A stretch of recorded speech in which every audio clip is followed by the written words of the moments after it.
예, 아마 저보다 여러분들이 하실 얘기가 더 많을 것 같아요. 그래서 오늘은 관객 질문 먼저 들어보고 혹시나 중간에 조금 텀이 생기면 제가 추가 질문을 하는 방식으로 진행을 하도록 하겠습니다.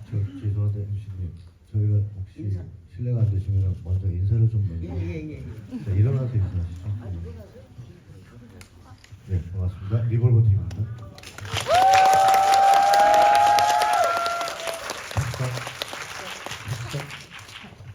예, 그 인사 안 그래도 부탁드리려고 그랬어요.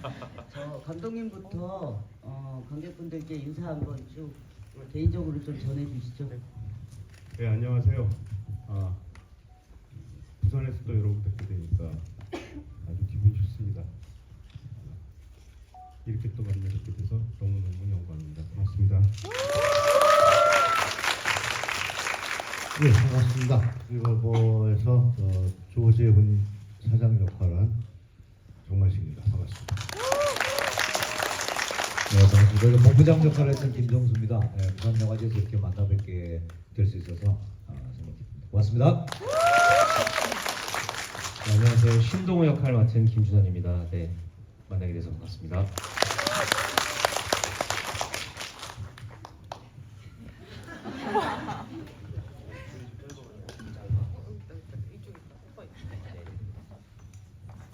안녕하세요. 저는 리볼버에서 정윤선 역의 임지연입니다. 반갑습니다. 네, 안녕하세요. 리볼버에서 앤디 역할 맡은 지창욱입니다. 반갑습니다.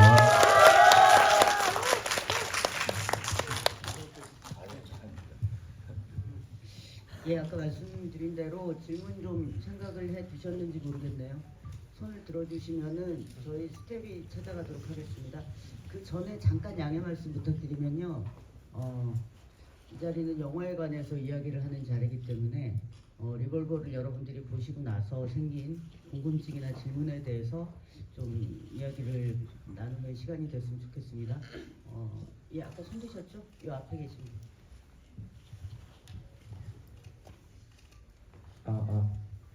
네, 일단 영화 너무 잘 봤습니다.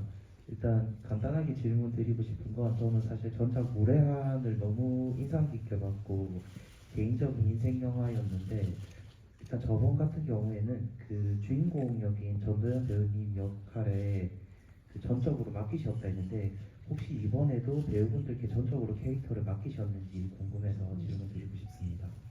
예, 이번에는 더 믿음이 갔으니까 그 전적으로 다 맡겼고, 근데 전적으로 맡긴다는 게 그 시나리오를 그렇게 썼으니까 그거를 너무너무 잘 해석을 다 배우분들이 해주시고 그 연기를 하시면 와 내가 저런 걸 썼구나 감탄하면서 그건 무례한 때도 그랬는데 요번에도 그랬어요. 요번에도 뭐 만식이 형님도 그렇고 이 모든 분들이 내가 시나리오 쓸 때는 어떤 추상적인 어떤 행위잖아요. 그걸 아무리 그린다고 해도 그려지지 않는 건데 그걸 이분들이 하면서 그 앙상한 가시가 피가 돌고 그 다음에 혈관이 생기고 근육이 생기고 경이로운 순간들이 많았다는 생각이 들어요. 그리고 마지막 장면을 찍을 때도 걱정을 안 했어요. 그 딱 알맞게 과하지도 않고 덜하지도 않고 연기를 해주실 거라고 믿었고 또 카메라맨이 딱 그 자리에 정말 원하는 어떤 자리에 말도 그렇게 많이 안 했는데 자기가 알아서 갖다 놔주고 날씨도 도와주고 그 다음에 조 감독님께서 선풍기도 되게 잘 해주시고 또 바람도 잘 불고 또 비도 살살 내리고 파도 소리도 들고 거기에 조연 씨가 정말 그런 얼굴 그게 뭔지 모르는데 너무너무 관념적이고 추상적인 어떤 걸 갖다가 실현화시켜 주시더라고요. 그런 어떤 굉장히 행복한 작업이었습니다. 이런 게 또 다시 올지 모르겠어요. 이런 대단하신 분들하고 행복한 작업을 했던 거죠. 네, 또 질문 있으시면 예, 저 검은 옷 입으신 분이 안경 끼신 분? 예, 거기. 감사합니다. 영화 정말 잘 봤고요. 개인적으로 신동아라는 캐릭터가 되게 매력적으로 느껴졌다고 생각하는데 혹시 배우님이 신동아라는 캐릭터를 연기할 때 특별히 신경 쓰셨던 점이 있으실까요?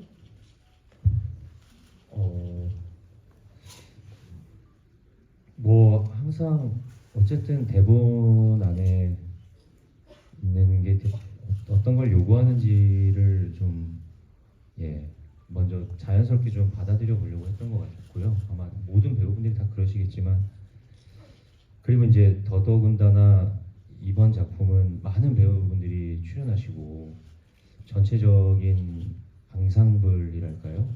그 조화가 되게 중요하기 때문에 그 안에서 딱 각 캐릭터가 알맞은 역할을 해줘야 된다는 생각을 했는데, 근데 그 부분이 이제 뭐 저 같은 경우는 상대적으로 제가 좀 아무래도 좀 이런 분들과 함께 할 수 있다는 게 되게 저한테 개인적으로는 되게 설레고 영광이라는 생각을 했었는데, 그래서 좀 부담도 있었지만 어쨌든 전체적으로 잘 조화를 이뤄보려고 노력했던 것 같습니다.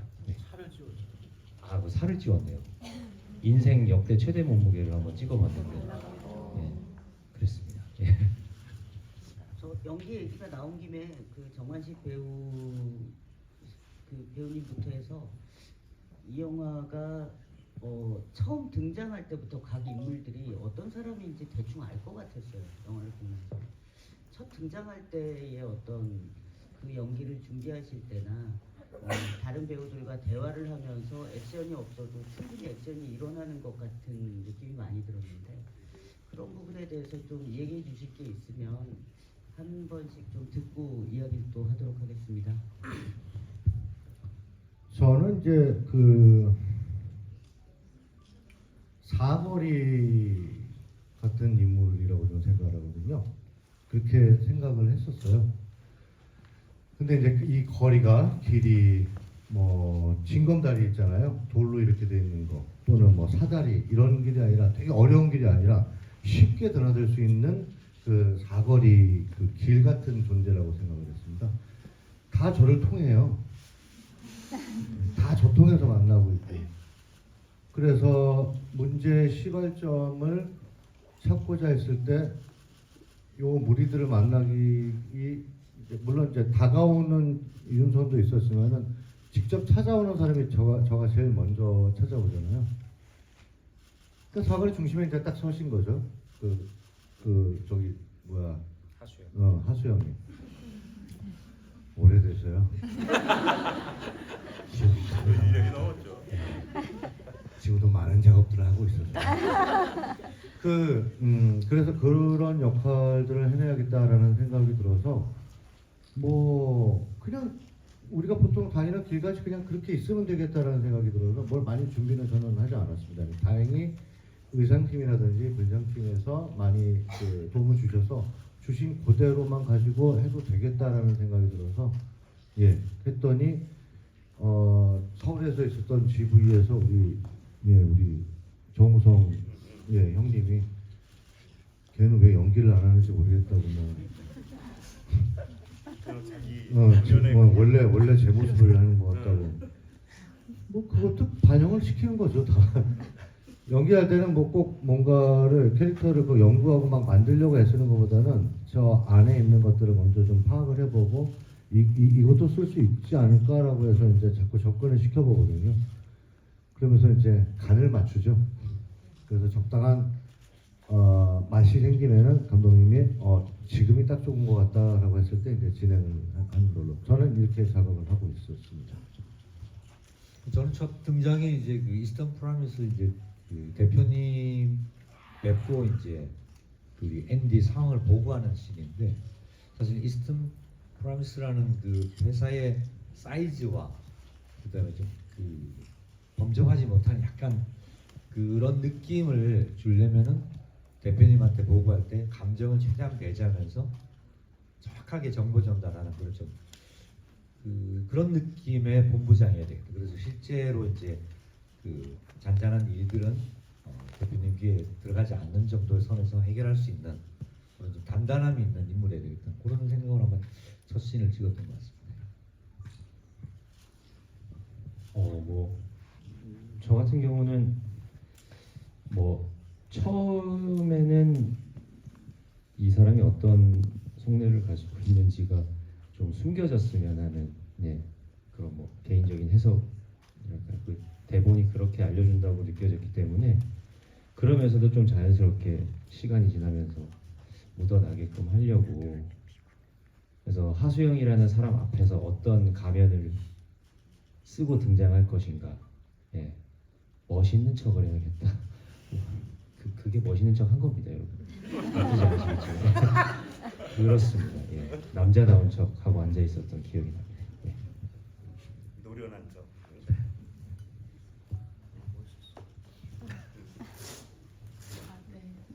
정윤서는 유일하게 조력자인데 좀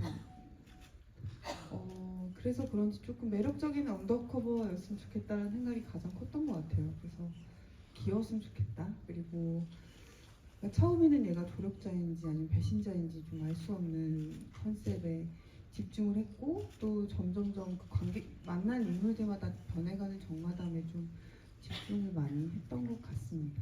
그리고 무엇보다 하수영과의 케미에 좀 더 신경을 많이 썼던 것 같아요.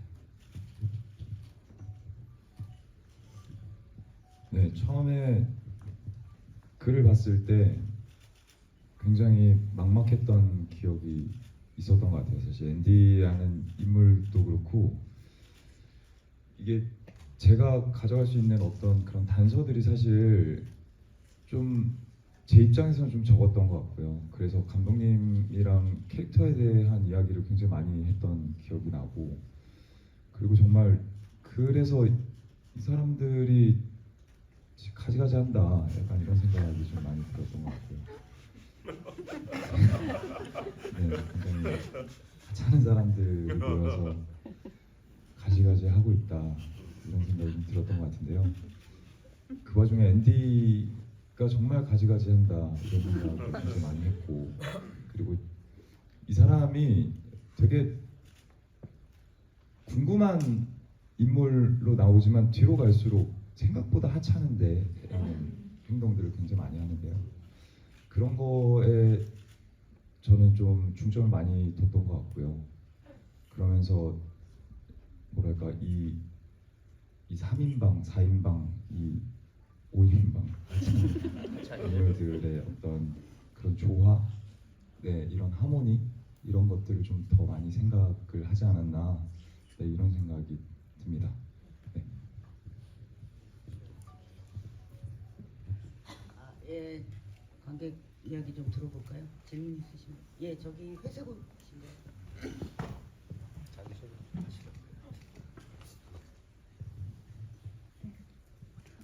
영화 재밌게 잘 봤습니다. 실례가 안 되시면 저희도 소개를 다 했으니까요. 질문하신 분들도 소개를 좀 해주시면 상당히 고맙겠습니다. 안녕하세요. 네. 서울에서 온 관객입니다. 좋네요. 네, 그래요. 네. 짓궂으시네요.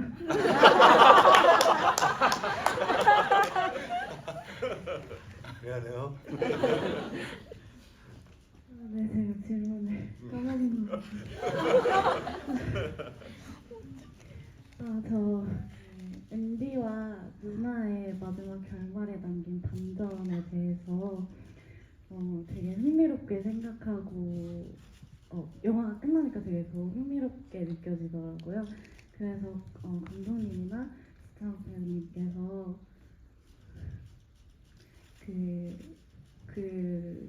앤디와 누나의 관계에 조금 숨겨두었던 이야기 혹은 관객에 상상해 주실 여지 같은 걸 던져주실 것이 있다면 궁금하고, 배우님이 그것에 대해 어떤 마음으로 또 연기하셨는지도 궁금합니다.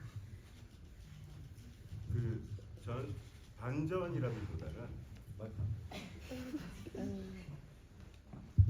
네, 반전이라기보다는 이 1950년대, 60년대 하드보일드 소설이나 필립 누아르 영화들 50년대 그 영화들 보면 이런 어떤 인물들, 인간들을 쭉 추적을 해나가다 보면 그들이 겉으로는 뭐 부자이고 뭔가 도덕적이고 뭐 이런 것 같지만 결국 진상은, 그들의 진상이 드러났을 때는 어떻게 보면은 뭐 더럽기도 하고 어떻게 보면 추악하기도 하고 어떻게 보면 불쌍하기도 하고, 그다음에 살면서 여기까지 오면서 그들이 저질렀던 죄들이 있고 뭐 이런 것들이 좀 드러나는 거, 그런 생각을 했었어요.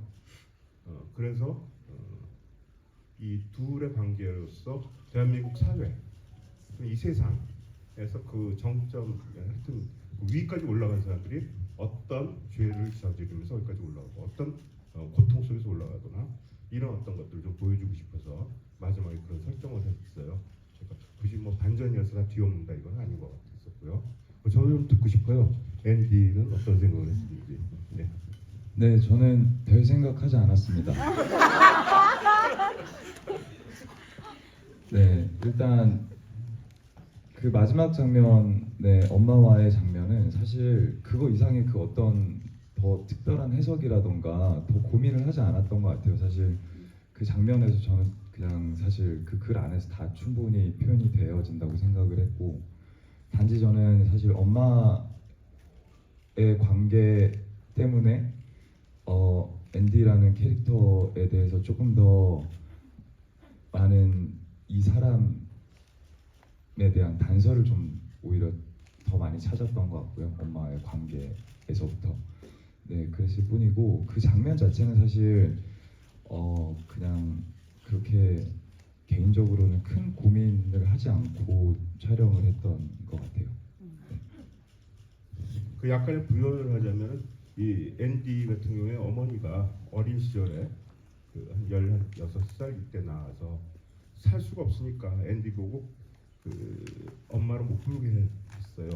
그러니까 두 가지가 있는 것 같은데, 어머니를 어머니라고 못 부르는 사람이면서 어머니가 자기 자신한테 거짓말을 하도록 하는 그런 인물이에요, 앤디는. 그러니까 세상에 대해서 내가 거짓말을 해야 되고 그걸 시킨 사람이 어머니이고, 이런 어떤 것을 이가 비뚤어지고, 그다음에 이제 중국에 가서는 한국인이라고 욕도 먹고, 또 어머니가 모델이라면서 거기서 돈을 벌어야 되니까 또 한국에 와서는 또 중국 놈이라고 그러면서 어떤 삐뚤어진 그런 생각들을 하면서 했고, 그 안에서 살아남으려고 또 뭔가 허세도 부리고 이런 인물이라고 좀 생각하면서 좀 재밌게 썼던 것 같습니다. 예, 또 질문 있으십니까? 예, 앞으로 좀.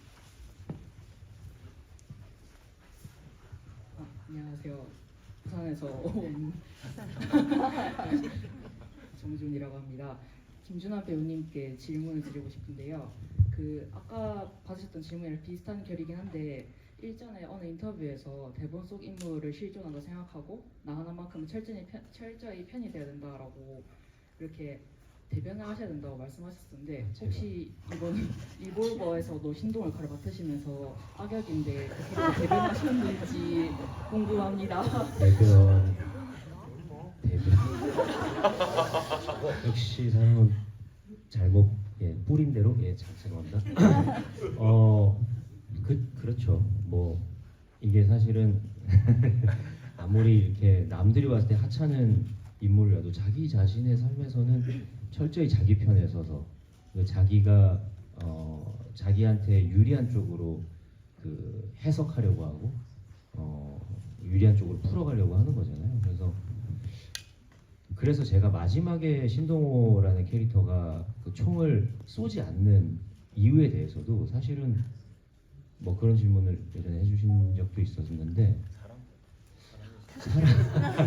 그게 뭐 사랑이냐 뭐냐라고 하셨는데, 이제 저는 쏘면은 일이 너무 복잡해지기 때문에, 이 형사라는 본인의 앞으로 남은 삶도 있고, 그래서 그 모든 거 안에서 최대한 일을 축소시키는 방향으로 저는 한 것도 되게 컸었거든요. 그런 식으로 뭐 예를 들자면 그런 식으로 어쨌든 각자가 모든 인물들이 자기 밥그릇을 챙기려는 그런 모습들, 그 계산들이 또 저희 영화의 어떤 볼거리이지 않나라는 생각을 합니다.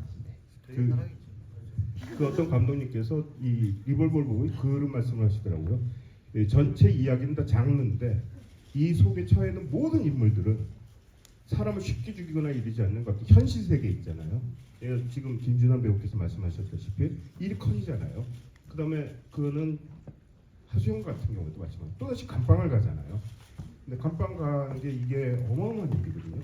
이렇게 그 현실에 대해서 굉장히 고민을 하면서 이걸 만들었다. 그런 말씀을 해주셨었어요. 지금 말씀하신 그런 의미로도 굉장히 고맙게 생각하고요. 네, 또, 예, 저 마스크 쓰신 분은. 먼저 이렇게 훌륭한 영화를 만들어주신 감독님, 배우분들, 스태프분들한테 명예를 표합니다. 네, 리볼버를 여러 번 보면서 가장 무섭게 느껴진 인물이 바로 이제 김종수 배우님이 연기하신 본부장인데, 특히 이제 병실에서 앤디한테 이제 더 이상 이제 그레이스에 대해서 더 이상 이제 속상하게 하지 말라 했을 때, 그 그레이스와 앤디의 이런 진실된 관계를 알고 있었는지 궁금합니다. 그 본부장님. 저는 아마 다 알고 있지 않았을까요? 네, 그러니까 그 그레이스가 어떻게 성장해서 그 이스턴 프로미스 대표가 됐는지 내막들을, 그리고 이제 그런 걸 흘리지 않는 그렇게 최후의 차단 벽 같은 인물이라고 생각해요. 그 안으로 넘어가지 않고 그 이야기도 밖으로 나가지 않게. 그래서 모든 걸 실질적으로 처리하는 사람. 그래서 대표님 앞에서는 입이 되게 무겁고 감정을 배제하고 정보 전달만 하고, 실제 그 이 친구들하고 대화할 때는 감정을 섞고 뭐 회유도 하고 뭐 그런 인물이라고 생각해서 좀 양단을 갖고 있는 인물이라서 좀 어떻게 보면 그렇게 무섭게 보일 수도 있을 것 같아요. 네, 저는 아닙니다. 저기 뒤쪽에 다 검은 옷을 입고 계시네요. 안경 끼신 분이요? 예, 저 중간이요.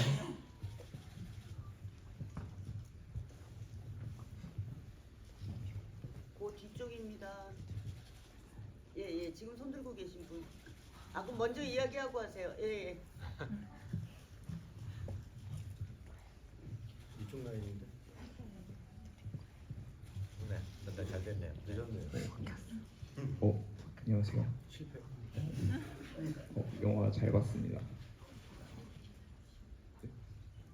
네. 저는 영화 전공하고 있는 학생입니다. 네. 일단 감독님께 여쭤보고 싶은 게 있는데요.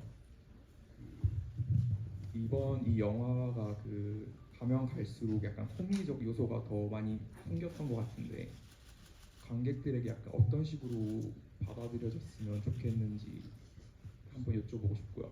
그리고 두 번째로 제목이 리볼버인데 어떤 함축적인 의미가 있어가지고 이렇게 지으셨는지 좀 궁금합니다.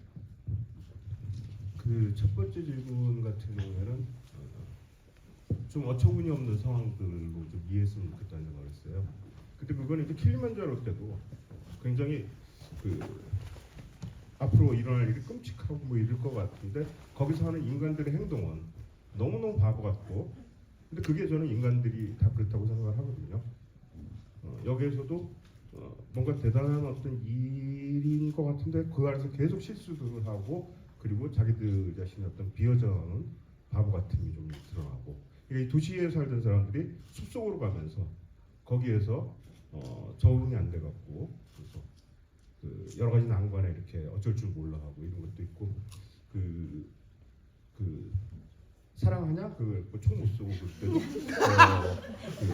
저는 이제 시나리오 쓰면서 빵 터진다기보다 그냥 어처구니 없어갖고 이랬으면 좋겠다는 생각인데, 예상외로 너무 그냥 크게 웃으셔갖고 재밌구나 그랬는데, 약간 이제 시나리오 그때 보셨던 많은 분들이 블랙 코미디적이다라는 말씀을 하셨는데, 일부러 그렇게 쓴 건 아니고요. 아까도 말씀드렸지만 이 시나리오가 장르이지만 여기에 현실, 우리가 현실이라면 이렇게밖에 될 수 없는, 현실이다 보니까 휠체어를 한 번도 끌어보지 못한 사람이니까 그 돌 이제 파쇄석이 있는 데서는 휠체어를 끌 수가 없는 거죠. 힘도 없는 거고, 그리고 하이힐을 또 거기 신고 갔으니까 하이힐이 푹푹 빠지는 거고. 근데 그것들이 뭐 하수영이 예상해갖고 그렇게 거기에 뭐라는 건 아닌데, 이들이 거기 와서 그렇게 어처구니 없이 자기들이 갖고 있던 가오가 다 무너지는 그런 상황이 되는 것들이 저는 쓰면서 되게 즐거웠어요. 그런 것들이 있는 것 같아요. 그렇게 마곡이나 이런 데 의리의리한 어떤 건물에 있던 사람들이 그 안에서는 뭔가 대단한 사람들이고, 이런 사람들이 어떤 한 장소에 모이면서 다 같이 바보 같아지는, 별거 아닌 것 같아지는.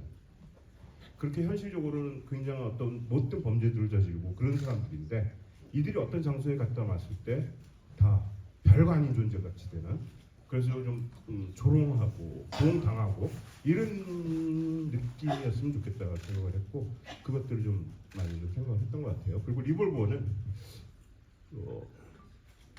많은 생각을 했었는데 이 제목이 어떤 잘못된 관객들의 기대를 불러일으킬 것이다. 근데 이게 리볼버 그러면은 굳이 총을 많이 쏴야 되는가? 그거보다는 저는 이번 영화에서는 좀 피비린내도 안 났으면 좋겠었고, 워낙 전작에서 피비린내들이 많이 나는 것들을 많이 했었기 때문에 좀 이번에는 좀 뭔가 좀 우아하고 또 그런 영화였으면 좋겠다는 생각이 들었었어요. 그 피도 많이 안 나오고, 여기 만식 형님은 좀 피 좀. 피 좋아해요. 예.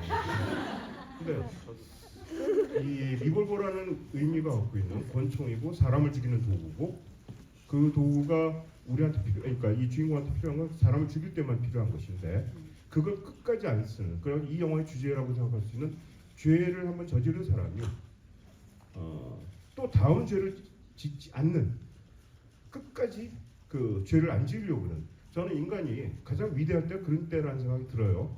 그러니까 레미제라블의 장발잔도 그랬고, 로드짐의 로드짐도 그렇고, 어떤 죄를 저질렀지만 그 다음에는 그와 같은 그 어떤 과오나 죄를 반복하지 않으려고 계속 노력하고, 그런 모습이 저는 인간의 굉장한 어떤 존엄성이 있고 그 존경심이 있는데, 이 리볼버라는 것이 그런 어떤 그 인간이 다시는 죄를 안 지으려는 거에서가 저주같이 계속 유혹하는 악마 같은, 그러나 마지막에는 또 그를 또 도와주는 어떤 물건이 되는 그런 의미로 리볼버를 생각을 했어요. 그다음에 또 하나는 약간 그런데 그 탄창에 구멍이 5개가 있는데 여기에 등장한 인물들하고 얼추 비슷한 것 같기도 하고 그런 것도 있었어요. 그리고 그 쓰면서 왜 리볼버였으면 좋겠다 하면서 계속 했는데 맨 이제 시나리오 쓰면서 휠체어 뒤로 숨잖아요. 하수에 숨었을 때 총을 이렇게 탁 숨기고 있는 모습이, 그걸 쓰면서 이게 이렇기 때문에 리볼버가 아닐까? 숨겨진 총? 그 이게 어떻게 쓰일 것인가? 사람을 죽일 것인가? 그래서 교도소를 갈 것인가? 나는 그런 생각을 했어요. 하수에 또다시 교도소를 간다면은 아마 그 공황이나 뭐 이런 병 때문에 무사하지 못할지도 모르겠다는 생각을 좀 했었거든요. 근데 어떤 분이 어저께 그 말씀하시기에 하수에 거기 휠체어도 뒤에 숨었는데 칼 같았다 그러더라고요. 칼 하나가 고추 서 있는 것처럼 느껴진다고 했고, 아유 감사합니다 그러는데 그런 생각이 좀 있어서 리볼버를 지었습니다. 예, 죄송합니다. 시간이 다 돼서요. 리볼버 내일도 집이 있습니다. 혹시 오늘 얘기 못하신 분은 뭐 내일 한 번 더 방문을 해주셔도 좋을 것 같고요.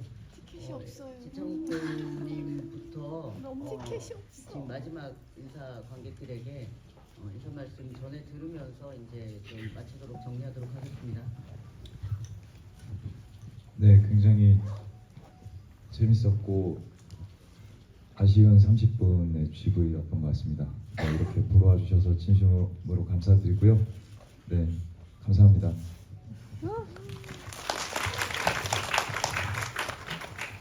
이렇게 부산의 열기 속에 리볼버와 함께하게 돼서 너무너무 영광이고, 저희 영화 봐주셔서 그리고 함께해 주셔서 너무너무 즐거웠고 행복했습니다. 감사합니다.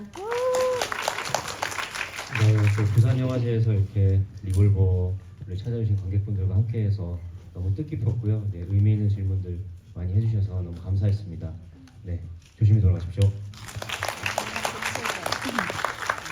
네, 영화를 같이 보고 또 그 영화에 대해서 이렇게 뭐 뒷이야기 또 그런 이야기 나누는 이런 시간들이 사실 꽤나 소중한 것 같습니다. 이런 자리가 또 많아졌으면 좋겠고, 또 그만큼 또 한국 영화 또 이렇게 영화 많이 사랑해 주십시오. 고맙습니다.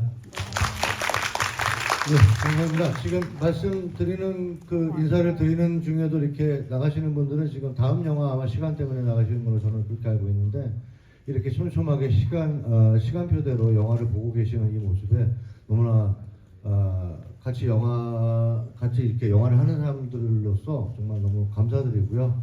많은 영화, 좋은 영화 많이 보시길 바라겠습니다. 좋은 시간 되십시오. 이 리볼버를 보기 위해서 부산까지 와주셨고 또 다시 다시 또 봐주신 이 관객 여러분들께 너무너무 감사를 드립니다. 제가 할 수 있는 일은 그거 같아요. 이 리볼버를 사랑해주신 관객 여러분들께 최대한 감사와 사랑을 보내는 것. 고맙습니다.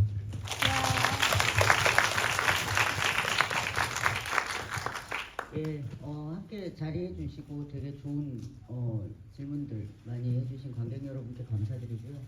그리고 감독님 그리고 5분의 배우분들께도 되게 재미난 대답도 많았고요. 그러니까 여러분의 생각도 들을 수 있었고 아까 질문할 때 이렇게 다 동그랗게 이렇게 모이시는 모습이 굉장히 보기 좋고 아름다웠습니다.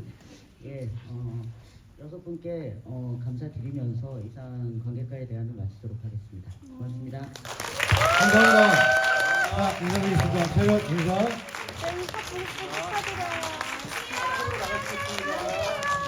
예, 게스트 먼저 퇴장하신 다음에 관객분들